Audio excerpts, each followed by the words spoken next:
നമ്മൾ അന്ത്യകാലത്തിന് വേണ്ടി എന്ത് തയ്യാറെടുപ്പാണ് നടത്തേണ്ടത്? ഇപ്പോൾ ഒത്തിരി ബാഹ്യമായ കാര്യങ്ങൾ നമ്മൾ കേൾക്കുന്നുണ്ട്. അത് ചെയ്യണം, ഇത് ചെയ്യണം, അവിടെ അങ്ങനെ ചെയ്യണം, ഇങ്ങനെ ചെയ്യണം, ഈ പ്രാർത്ഥന ചൊല്ലണം, അത് ചെയ്യണം. ഇതിനെല്ലാം അപ്പുറത്ത് ഒരാൾക്ക് ഉണ്ടാവേണ്ടത് എന്താ? വിശുദ്ധി. അതല്ലേ? അതായത് ഇപ്പോ അനാവശ്യമായ ഒരുപാട് ഭയം മനുഷ്യരുടെ മനസ്സിലുണ്ട്. അപ്പൊ മനുഷ്യർ ഇപ്പൊ കർത്താവ് വരുമ്പോ എന്ത് ചെയ്യും? കർത്താവ് വരുമ്പോ നമ്മള് മാത്രമല്ല, ട്രിബുലേഷൻ എന്താണ്? ഈ വരാൻ പോകുന്ന പീഡകൾ. സഭ യേശുവിന്റെ രണ്ടാം വരവിന് മുമ്പ് വലിയ പീഡാനുഭവത്തിലൂടെ കടന്നു പോകും. അത് സത്യമാണ്. പക്ഷെ ആ പീഡാനുഭവത്തിൽ നമുക്ക് പിടിച്ചു നിൽക്കാൻ പറ്റുമോ? നമ്മൾ നശിച്ചു പോവോ?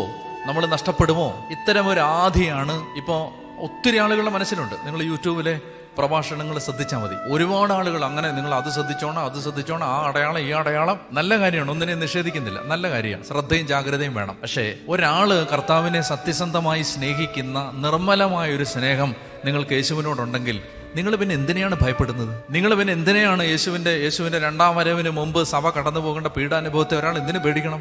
ആർക്കാണ് ഭയം? അതായത് യേശുവിനോടുള്ള തന്റെ സ്നേഹബന്ധത്തെക്കുറിച്ച് ഉറപ്പില്ലാത്തവർക്കാണ് ഭയം. ഉറപ്പുള്ളവന് ഒരു ഭയത്തിന്റെ ആവശ്യമില്ല. ഞാൻ യേശുവിൻ്റെതാണെന്നും ഞാൻ യേശുവിനെ സ്നേഹിക്കുന്നെന്നും ഉറപ്പുള്ള ഒരാൾക്ക് ഭയത്തിന്റെ ആവശ്യമുണ്ടോ? നമ്മളൊരു പ്രത്യേക രീതിയിലുള്ള കുരിശ് പിടിച്ചില്ലെങ്കിലും, നമ്മൾ ചില പ്രത്യേക രീതിയിലുള്ള സ്റ്റാച്യൂസ് വെച്ചില്ലെങ്കിലും, പ്രത്യേക രീതിയിലുള്ള പ്രാർത്ഥനകളൊന്നും ചൊല്ലിയില്ലെങ്കിലും, നിങ്ങൾ യേശുവിനോട് സത്യസന്ധമായ ഒരു സ്നേഹവും ബന്ധമുള്ള ഒരാളാണെങ്കിൽ നിങ്ങൾ നഷ്ടപ്പെട്ടു പോയില്ല. ഒത്തിരി അനാവശ്യമായ ഭയം മനുഷ്യരുടെ മനസ്സിൽ വിതച്ചിട്ടുണ്ട്. പ്രത്യേകിച്ച് ഈ കൊറോണയുടെ വന്നതോടുകൂടി ഈ ആവശ്യമില്ലാത്ത ഒരുപാട് കാര്യങ്ങൾ. ഇപ്പൊ എനിക്ക് പറയാനുള്ളത്, വചനം കേൾക്കുന്ന മക്കളോട് പറയാനുള്ളത്, ഇത്തരം കാര്യങ്ങൾക്ക് കഴിവതും ചെവി കൊടുക്കാതിരിക്കുക. നിങ്ങൾ ഈശോയെ സത്യസന്ധമാണ്, ഞാൻ കൃത്യമായിട്ട് പറയട്ടെ, നിങ്ങൾ കൃത്യമായിട്ട് കുമ്പസാരിക്കുകയും നിങ്ങൾ വിശുദ്ധ ജീവിതത്തിന് വേണ്ടി ആഗ്രഹിക്കുകയും അതിനുവേണ്ടി കർത്താവിന്റെ സന്നിധിയിൽ പ്രാർത്ഥിക്കുകയും ഈശോയെ സത്യസന്ധമായിട്ട് സ്നേഹിക്കുകയും നിങ്ങൾ ലോകത്തെക്കാൾ അധികം കർത്താവിന് വില കൊടുക്കുകയും ഒക്കെ ചെയ്യുന്ന ഒരു ശരാശരി സാധാരണ ക്രിസ്ത്യാനി ആയിരിക്കട്ടെ, അത് മതി. നിങ്ങൾ ഈശോയെ സ്നേഹിക്കുന്ന ആളാണ്, നിങ്ങൾ കുമ്പസാരം എന്ന കൂദാശയ്ക്ക് വില കൊടുക്കുന്ന ആളാണ്, നിങ്ങൾ വിശുദ്ധ കുർബാന മുടങ്ങാതെ സ്വീകരിക്കുന്ന ആളാണ്, ഈശോയോടുള്ള സ്നേഹത്തെ പ്രതി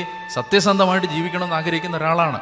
അങ്ങനെയുള്ള ഒരാള് ഈശോയുടെ രണ്ടാം വരവില് നിങ്ങൾ ഒരിക്കലും നഷ്ടപ്പെട്ടു പോവില്ല. നിങ്ങൾ അങ്ങനെ ഒരു കാര്യത്തെക്കുറിച്ച് ഭയപ്പെടുകയേ വേണ്ട. അതുകൊണ്ട് നിങ്ങൾ ആവശ്യമില്ലാത്ത ആധിയും ഭയവും ഭീതിയും അങ്ങോട്ട് ഇങ്ങനെ, ആ അടയാളം വരുമോ, ഈ അടയാളം വരുമോ, അവിടെ എന്താണ് അടയാളം പ്രത്യക്ഷപ്പെടാം? ഒരടയാളവും പ്രത്യക്ഷപ്പെട്ടില്ലെങ്കിലും നിങ്ങൾ കർത്താവിന്റെ കൂടെ ഉണ്ടാവും. എനിക്കൊരു കാര്യത്തിൽ ഉറപ്പുള്ള എന്തെന്നറിയാം? അതായത് ഈ നോഹയുടെ പെട്ടകത്തിനകത്ത് കയറിയാൽ പ്രളയത്തെ നിങ്ങൾക്ക് അതിജീവിക്കാൻ പറ്റും എന്ന് പറഞ്ഞാൽ എന്താ ഈ നോഹയുടെ പെട്ടകം? അത് സഭയാണ്. നാമമാത്രമായി സഭയിൽ അംഗത്വം ഉണ്ടായാൽ നിങ്ങൾ രക്ഷപ്പെടുമെന്നല്ല ഞാൻ പറയുന്നത്. നിങ്ങൾ തിരുസഭയിൽ പ്രത്യേകിച്ച് കൂദാശകളിലൂടെ വരുന്ന കൃപാവരത്തിൽ ആശ്രയിക്കുകയും ആ കൃപാവരത്തിന്റെ ശക്തിയാൽ യേശുവിനെ സ്നേഹിച്ച് വിശുദ്ധ ജീവിതം നയിക്കാൻ ആഗ്രഹിച്ച് ആ വഴിയെ നടക്കുകയും ചെയ്താൽ നിങ്ങൾ ഒരടയാളത്തിന് വേണ്ടി കാത്തിരിക്കേണ്ട ആവശ്യമില്ല. കർത്താവ് നിങ്ങളെ രക്ഷിച്ചിരിക്കുന്നു, കർത്താവ് നിങ്ങളെ വീണ്ടെടുത്തുകൊള്ളും. മനസ്സിലാവുന്നില്ലേ? ഞാൻ പറയുന്നത് എങ്ങനെയെങ്കിലും ജീവിക്കുന്ന ആളുകളെ കുറിച്ചല്ല. സത്യസന്ധമായിട്ട് കർത്താവിനെ തേടുന്ന എത്രയോ മനുഷ്യര്. നിങ്ങൾ എന്തിനാ ഭയപ്പെടുന്നത്?